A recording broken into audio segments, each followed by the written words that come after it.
नमो ब्रह्मण्य देवाय गो ब्राह्मण हिताय च जगद्धीताय कृष्णाय गोविंदाय नमो नमः। जय भगवान कृष्ण। नमस्कार बंधुरा, आज आमरा शुनबो पुत्रदा एकादशीर व्रत कथा ओ माहात्म्य। ब्रह्मांड पुराणे युधिष्ठिर भगवान कृष्ण संवादे এই তিথির মাহাত্ম্য বর্ণিত হয়েছে। স্বয়ং ভগবান কৃষ্ণ পৌষ মাসের শুক্লপক্ষের এই পুত্রদা একাদশী ব্রতের কথা বর্ণনা করেছেন। যারা এই ব্রত পালন করেন তারা ভগবান কৃষ্ণের অত্যন্ত প্রিয় হন। নিষ্ঠা সহকারে যারা এই পুত্রদা একাদশী ব্রত পালন করবেন তারা পুত নামক নরক থেকে পরিত্রাণ লাভ করবেন। এই একাদশী ভগবান বিষ্ণু এবং দেবী লক্ষ্মীকে উৎসর্গ করা হয়। এই ব্রত পালন করলে মনের কামনা পূরণ করে, সংসারে সমৃদ্ধি আনে, সন্তানের মঙ্গল হয় এবং নিঃসন্তান দম্পতিরা সন্তান লাভ করেন। পুত্রদা একাদশী ব্রত কথা পাঠ অথবা শ্রবণ করলে অগ্নিষ্টম যজ্ঞের ফল পাওয়া যায়। পুত্রদা একাদশী ব্রত কথা।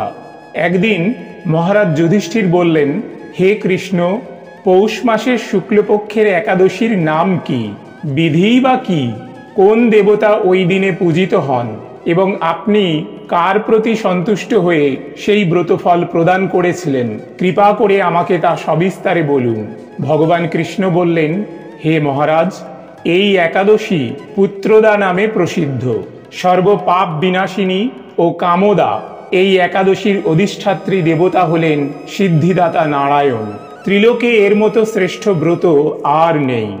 এই ব্রতকারীকে স্বয়ং নারায়ণ বিদ্বান ও যশস্বী করে গড়ে তোলেন। এখন আমার কাছে ব্রতের মাহাত্ম্য কথা শ্রবণ করুন। ভদ্রাবতীপুরীতে সুকেতুমান নামে এক রাজা ছিলেন। তার রানীর নাম ছিল শৈব্যা। রাজদম্পতি বেশ সুখেই দিন যাপন করছিলেন। বংশরক্ষার জন্য বহুদিন ধরে ধর্মকর্মের অনুষ্ঠান করেও যখন পুত্র লাভ হলো না, তখন রাজা দুশ্চিন্তায় কাতর হয়ে পড়লেন। তাই সকল ঐশ্বর্যবান হয়েও পুত্রহীন রাজার মনে কোনো সুখ ছিল না। তিনি ভাবতেন, পুত্রহীনের জন্মই বৃথা ও গৃহ শূন্য। পিতৃ, দেব ও মনুষ্যলোকের কাছে যে ঋণ শাস্ত্রে উল্লেখ আছে তা পুত্র বিনা পরিশোধ হয় না। পুত্রবান জনের এ জগতে যশ লাভ ও উত্তম গতি লাভ হয় এবং তাদের আয়ু, আরোগ্য, সম্পত্তি প্রভৃতি বিদ্যমান থাকে। নানা দুশ্চিন্তায় রাজা শেষে আত্মহত্যা করবেন বলে স্থির করলেন। কিন্তু পরে বিচার করে দেখলেন যে আত্মহত্যা মহাপাপ, এর ফলে কেবল দেহের বিনাশ হবে মাত্র, কিন্তু আমার পুত্রহীনতা তো দূর হবে না। তারপর একদিন রাজা নিবিড় বনে গমন করলেন। বন ভ্রমণ করতে করতে দ্বীপ্রহর অতিক্রান্ত হলে রাজা ক্ষুধা তৃষ্ণায় অত্যন্ত কাতর হয়ে পড়লেন। এদিক ওদিক জল ইত্যাদির অনুসন্ধান করতে লাগলেন। তিনি চক্রবাক, রাজহংস এবং নানা রকম মাছে পরিপূর্ণ একটি মনোরম সরোবর দেখতে পেলেন। সরোবরের কাছে মুনিদের একটি আশ্রম ছিল। তিনি সেখানে গিয়ে উপস্থিত হলেন। সরোবরের তীরে মুনিগণ বেদ পাঠ করছিলেন। মুনিদের শ্রীচরণে তিনি দণ্ডবৎ প্রণাম করলেন। মুনিগণ রাজাকে বললেন, হে মহারাজ, আমরা আপনার প্রতি প্রসন্ন হয়েছি, আপনার কি প্রার্থনা বলুন।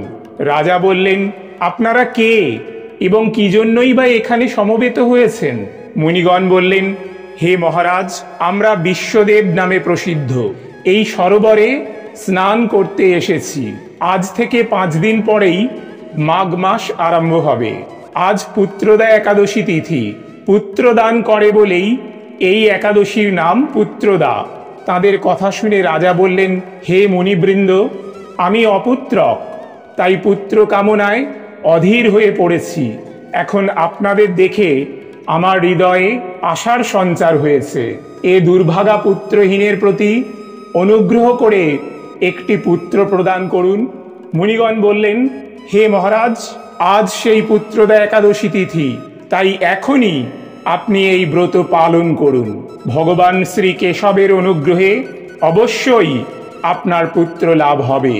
মুনিদের কথা শোনার পর যথাবিধানে রাজা কেবল ফলমূলাদি আহার করে সেই ব্রত অনুষ্ঠান করলেন। দ্বাদশীর দিনে উপযুক্ত সময়ে শস্যাদি সহযোগে পালন করলেন। মুনিদের প্রণাম নিবেদন করে নিজ গৃহে ফিরে এলেন। ব্রতের প্রভাবে রাজার যথাসময়ে একটি তেজস্বী পুত্র লাভ হল। হে মহারাজ, এই ব্রত সকলেরই পালন করা কর্তব্য। মানব কল্যাণ কামনায় আপনার কাছে আমি এই ব্রত কথা বর্ণনা করলাম। নিষ্ঠা সহকারে যারা এই পুত্রদা একাদশী ব্রত পালন করবেন তারা পুত নামক নরক থেকে পরিত্রাণ লাভ করবেন। আর এই ব্রত কথা শ্রবণ এবং কীর্তনে অগ্নিষ্টম যজ্ঞের ফল পাওয়া যায়। ব্রহ্মাণ্ড পুরাণে এই মাহাত্ম্য কথা বর্ণনা করা হয়েছে। অথ পুত্রদা একাদশী ব্রত কথা ও মাহাত্ম্য সমাপ্ত। জয় একাদশী মাতার জয়, জয় ভগবান কৃষ্ণের জয়, জয় গুরুদেবের জয়।